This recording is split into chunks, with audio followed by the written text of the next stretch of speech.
Što su sustavi parenja? Dakle, pitanja koja ćemo obraditi u ovoj prezentaciji su koliko partnera imaju muškarci i žene, dakle, na osnovu čega ih biraju, kako ih zavode, kako se brinu za potomstvo i postoje li razlike u kulturama. Dakle, da krenemo. Veliki utjecaj teoriji parenja doprinio je, dakle, Charles Darwin. I na početku 1980. Teorija ljudskog parenja nije se ni spominjala, dobiva značaj tek kasnije, a teoretičari smatrali su, dakle, da dugoročno parenje je ono koje je glavno, dok kratkoročno parenje oni su zanemarili. Dakle, tu možete vidjeti ženu koja ima dijete, dakle, trudna je nekih 9 mjeseci i, dakle, koja je njezina uloga, i muškarac, dok je žena trudna, kako on izgleda. Dakle, razlika je ogromna. Dakle, zašto je to tako? Muškarci, oni snose mnogo manje, dakle, razine ulaganje u svoje dijete, dakle, u potomstvo. Njihova jedina obveza je doprinos sperme. To smo sad obradili. Dok žene, one ipak snose veći teret. One, dakle, od same oplodnje do placentacije, do trudnoće koja traje 9 mjeseci. Žena se, dakle, udeblja kojih 12-13 kila. I do samog dojenja. To je razdoblje u kojem žena, dakle, doji dijete i smanjena je njezina mogućnost za razmnožavanje, dok muškarac nema tih problema. Što se tiče osnovnih strategija ljudskog parenja, dakle, kao prvo moramo napomenuti da u evolucijskoj psihologiji još uvijek ne postoji slaganje oko osnovnih strategija parenja. Prema nekima ljudi su posebno dizajnirani za cjeloživotnu monogamiju, dok drugi smatraju kako su ljudi za parenje sa više od jedne osobe isto vrijeme u obliku poliginije izvanbračnih odnosa. A dok treći ističu kako čovjek ima moguć višestruk repertoar ponašanja. Dakle, osnovne strategije parenja mogli bismo podijeliti na monogamiju, poliginiju, polijandriju te na kratkoročne strategije parenja. Krenimo od prve. Dakle, monogamija ili monogamno parenje je pojava kada dvije osobe kombiniraju svoje reproduktivne napore isključivo međusobno. Možemo je podijeliti na trajnu i serijsku. Dakle, trajna je ona kada se dva pripadnika suprotnog spola, dakle, obvezani na cjeloživotno parenje, dok serijska je ona kada su pripadnici suprotnog spola vjerni jedan drugome i dok su u paru, ali uparivanje ne traje jedan životni vijek. Dokazi za ljudsku orijentaciju prema monogamiji su ta da većina brakova u predindustrijskoj kulturi su monogamni, a kao i kod većine monogamnih primata, ljudski potomci su izrazito i dugo nemoćni, dakle, kada se rode, i isto kao što i bijeg partnera uzrokuje niže stope preživljavanja potomstva. Na serijalnu monogamiju ukazuje da se razvod braka u prosjeku javlja nakon 4 do 6 godina braka. Sljedeća na redu je poliginija. Dakle, poliginija je strategija parenja koja se odnosi na pojavu kada pojedini mužjak se može pariti sa brojnim ženkama, dok ženke imaju tendenciju parenja samo sa jednim muškarcem. Nju možemo podijeliti s obzirom na obranu, i to na obranu žena i obranu resursa. S obzirom na obranu ženki, dakle, ona se javlja kada se mužjak pari sa brojnim ženkama, a ujedno ima ulogu da ih brani od napada drugih mužjaka. Dok, dakle, podjela s obzirom na obranu resursa javlja se kada je muškarac u stanju ili mužjak zapovijedati i braniti svoje izvore hrane, teritorije i druge resurse.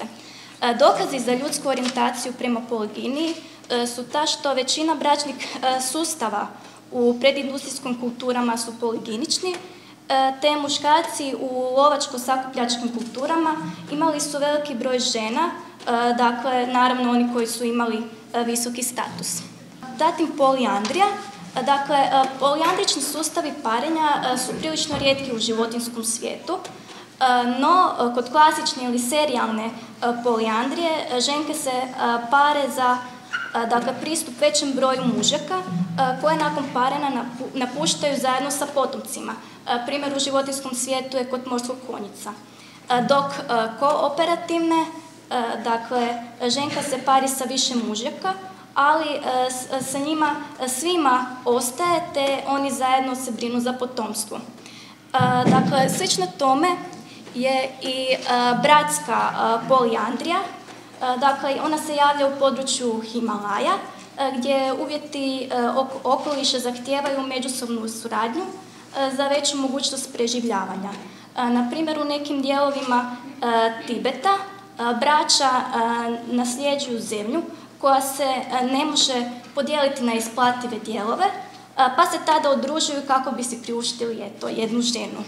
No, moramo napomenuti da u situacijama kada muškarci posjeduju dovoljno resursa, oni odustaju od takvih strategija.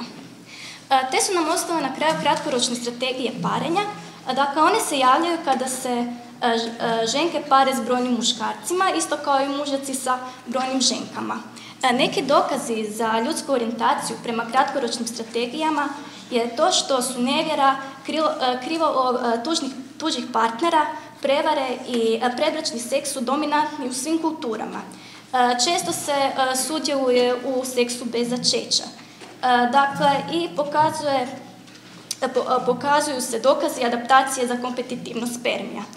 Određene koristi koje bi mogle biti moguće od kratkoročnih strategija parenja je, dakle, poznata teorija seks iz sina, kada žena, dakle, dobiva dobre gene za svoje potomstvo od osobe koje ne bi mogla dobiti za svoga muža.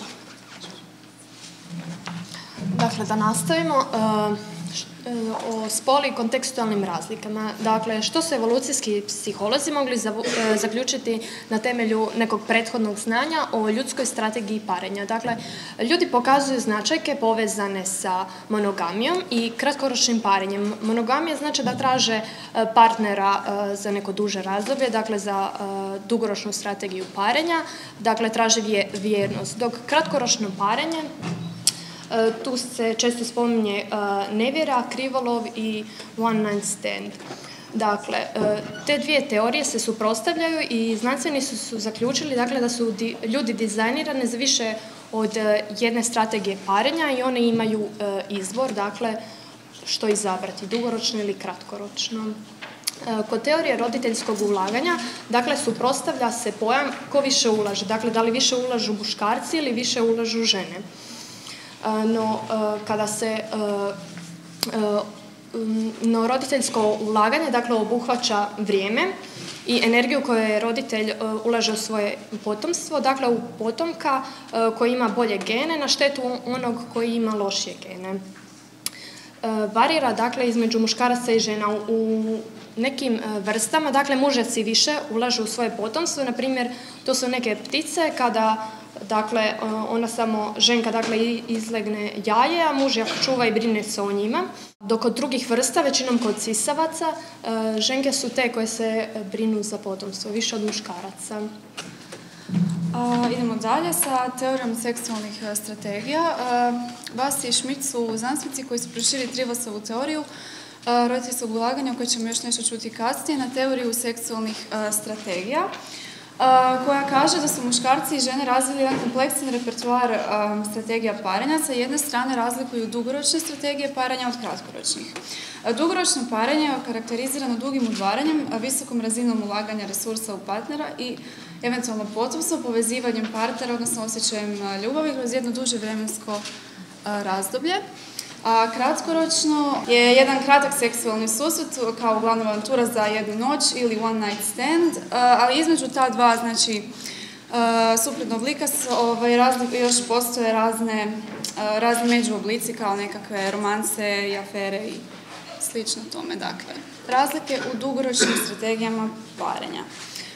S obzirom na razlike u muškarca i žena koje smo vidjeli kasnije u odnosu na trudnoću, možemo zaključiti da postoje i razlike što muškarci, odnosno žene, traže u dugoročnoj vezi.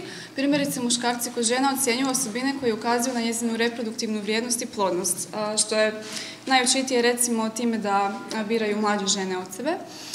Žene važnije procjenjuju znakove koji ukazuju na muškarčevu spremnost na dugoročno ulaganje, na spremnost za brigu za nju i djecu. Dakle, ono što privlači ženu je muškarac koji se brine o djetetu, a muškarce isključivo žena koja je fizički spremna za razmnožavanje. Spolne razlike u kratkoročnom parenju. Isto tako, kako u dugoročnom parenju, u kratkoročnom postoje razlike. Kulturno univerzalni zaključak time je da muškarci žele kratkoročne odnose sa što većim brojem različitih žena, a žene su pritom izbirljivije i ograničuju se na muževne fizički atraktivne muškarce sa dobrim i poželjnim genima. Zašto? Recimo, u jednoj godini dana žena može roditi jedno dijete, a muškarac ih može napraviti preko 100 i prema tome ženi je u biti nije toliko nužno da se pari sa više muškaraca, ali samo od jednoga će moći roditi dijete, za razliku od očito muškarca. Dalje slijede individualne razlike u sustavima parenja.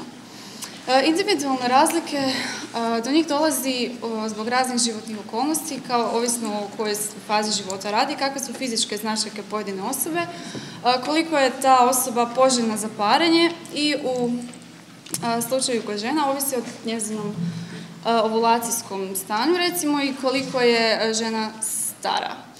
Dvije su teorije koje vežemo uz individualne razlike, to je pluralizam seksualnih strategija i Trivers-Willardova hipoteza. Pluralizam seksualnih strategija. Ukupna vrijednost na ljubavnom tržištu. Ono što žene cijene kod muškarca jest status, trenutno posjedovanje resursa, dugoročna ambicija, inteligencija, smisao za humor, visina, snaga.